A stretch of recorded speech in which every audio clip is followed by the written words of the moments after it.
I think she's staring at you. Did you guys know that she wasn't allowed to blink a lot during the shooting for this show?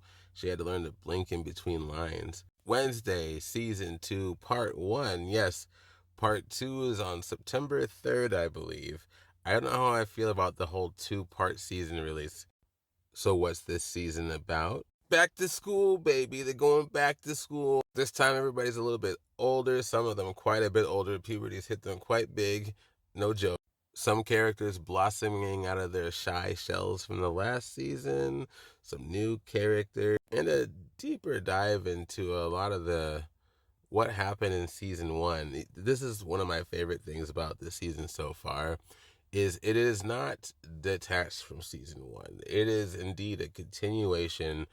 I would say a pretty darn earnest one. So if you like the first season, you'll likely like the second season as well. So far, at least. Again, part 2 is coming in September. Jenna Ortega as Wednesday. She's still great. I think, honestly, her and Christina Ricci, they've done a great job as Wednesday, and she really feels like a continuation, for the most part, of that whole Raul Julia storyline, in my opinion. She's a good Wednesday. But of course, she is now on the trail of another series of gruesome unaliving. It is also indeed connected to her family in some way, though different this time. And what's really cool is in this season, they expand on the rest of the Addams family and the characters even more. It is about Wednesday, she's at center, but they do a really good job of including everybody. Special shout out to Catherine Zeta-Jones as Morticia. She gets a lot more to chew on here, and she's great. She's I think my favorite character in this show, even more than Wednesday. Yeah, yeah. Without ruining too much, the reason why I like Morticia more than Wednesday is Morticia, in comparison, and maybe because she's a mom, or maybe I don't know, but she's just a lot more even keel in her mindset. Like, she's very smart, very logical, very in control. Like, even though she's Morticia, like, she is, like, in my opinion, like the best of both worlds between the outcasts and the normies. Like, she's just got a good head on her shoulders. And I say that because the rest of the show and the characters, including Wednesday, are so chaotic, so messy. And it's part of the show, it's part of the writing, but Morticia's like a calm island amongst the storm.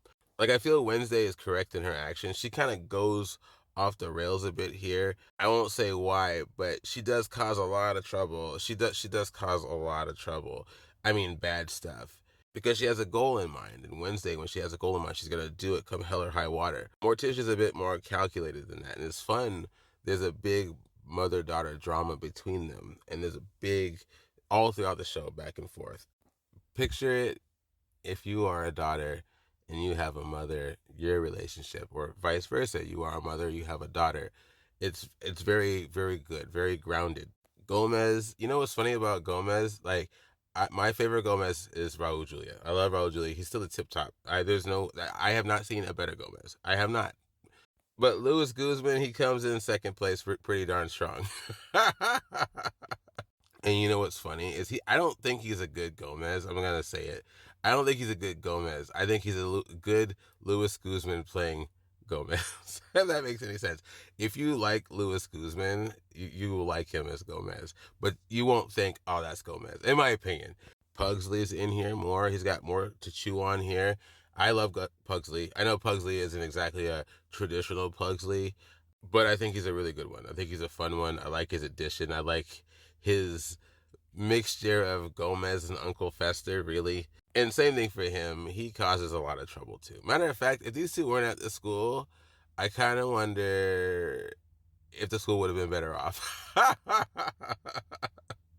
We will see with the second part, which is funny because it's a school of outcasts. So if you have those two being like, they're like the tip top upper echelon outcasts compared to everybody else.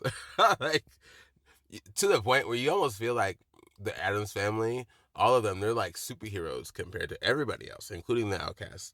Like, you don't even really worry about them, really. I think that's maybe one knock I have on the show, and I don't know if that's really a big knock. Is whatever happens in the show, I don't really worry about Wednesday. I don't worry about Gomez or Morticia or Pugsley or Uncle Fester. I don't worry about any of them. Not even Thing. Maybe a little bit with Thing. They do a good job with him. Beautiful show, of course. This is next level television, obviously. This is a marriage between a film and a TV series, and they do a great job. It's an expanded movie. And last thought, the villain.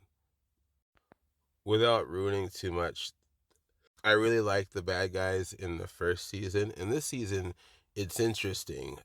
They bring back some of the villainry in the last season. And again, like I said in the beginning, they really continue that significantly. But there's a new villainry going on as well. New people, new blood. So it's pretty stacked. It almost feels like a Spider-Man comic. There's a lot of bad guys around here. But I really like the angle with the new villainry as well as the continuation with the old. It's really hard to say too much about the new villain. I'll just say wait till you get the last episode of part 1. It'll all click together. At least a lot of it will, which I do want to spoil later on, not in this video, but in another one. So check this out. Let me know what you think, and yeah, we'll talk later.